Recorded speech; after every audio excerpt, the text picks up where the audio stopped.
आप सभी को मेरा प्यार भरा राधे राधे। आज हम सभी लोग यहाँ पर नवधा भक्ति के ऊपर यहाँ पर चर्चा करेंगे कि जो हमारी नवधा भक्ति बताई गई हैं वह नवधा भक्ति कौन कौन सी है। श्रीमद् भागवत महापुराण में प्रहलाद जी महाराज ने वर्णन किया था और प्रहलाद जी महाराज ने भगवान की जो भक्ति के जो 9 प्रकार की जो भक्तियाँ बताई गई हैं उसके विषय में आप और हम सभी लोग आज जानते हैं। श्रवणम कीर्तनम विष्णु स्मरणम पाद सेवनम अर्चनम वंदनम दास्यम सख्य आत्मा निवेदनम। श्रवण, कीर्तन, स्मरण, पाद सेवन, अर्चन, वंदन, दास्य और सख्य और आत्मनिवेदन, यह 9 प्रकार के भक्ति के प्रारूप बताए गए हैं। श्रवण का अर्थ होता है ईश्वर की लीला, कथा, महत्व और स्तोत्रों को श्रवण करना और श्रद्धा सहित उनसे अपने मन को तृप्ति को पा करके उसको हमें ग्रहण करना चाहिए, उसी को कहते हैं श्रवण। सदैव हमें भगवान की जो भक्ति है, भगवान का जो भजन है, भगवान का जो स्तोत्र है, उन्हीं को सदैव हमें श्रवण करना चाहिए। कीर्तन, भगवान का ईश्वर के गुणानुवाद, उनके चरित्र, उनका नाम, उनका पराक्रम आदि एवं आनंद उत्साह के साथ भगवान का कीर्तन करना चाहिए।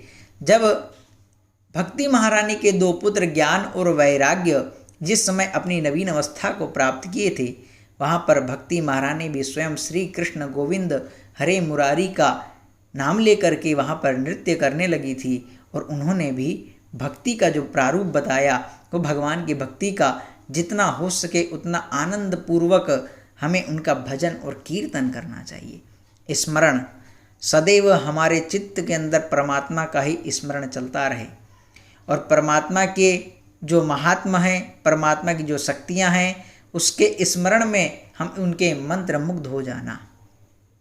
उसके बाद में पाद सेवन, ईश्वर के चरणों का आश्रय लेना और उन्हीं को अपना सर्वस्व समझना। अर्चन, मन, वचन और कर्म द्वारा पवित्र सामग्री से ईश्वर के चरणों का पूजन करना। वंदन, भगवान की मूर्ति को अथवा भगवान के अंश रूप में व्याप्त भक्तजन, आचार्य, ब्राह्मण, गुरुजन, माता पिता आदि को परम आदर सत्कार के साथ पवित्र भाव से नमस्कार करना या उनकी सेवा करना। दास्य, ईश्वर को स्वामी और अपने दास को समझकर परम श्रद्धा के साथ सेवा करना। सख्य, ईश्वर को ही अपना परम मित्र समझकर अपना सर्वस्व उसे समर्पण कर देना तथा सच्चे भाव से अपने पाप पुण्य का निवेदन करना। आत्मनिवेदन, अपने आप को भगवान के चरणों में सदा के लिए समर्पण कर देना, कुछ भी अपनी स्वतंत्रता सत्ता न रखना, यह भगवान की भक्ति का सबसे उत्तम अवस्था मानी गई है।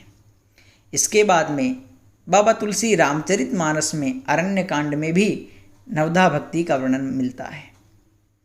वो कहते हैं, बाबा तुलसी कहते हैं, भगवान श्री राम जब भक्तिमती सबरी जी के आश्रम में आते हैं तो भावमय सबरी जी उनका स्वागत करती हैं, उनके श्री चरणों को पखारती हैं, उन्हें आसन पर बैठाती है और उन्हें रस भरे कंद मूल फल लाकर अर्पित करती है।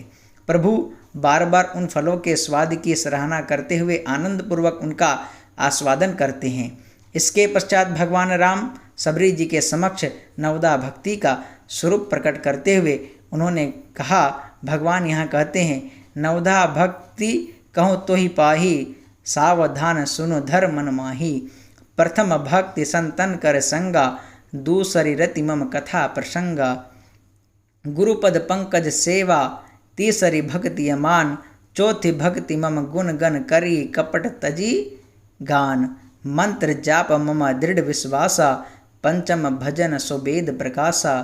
छठ दम शील बिरति बहु कर्मा, निरंतर निरंतर सज्जन धर्मा।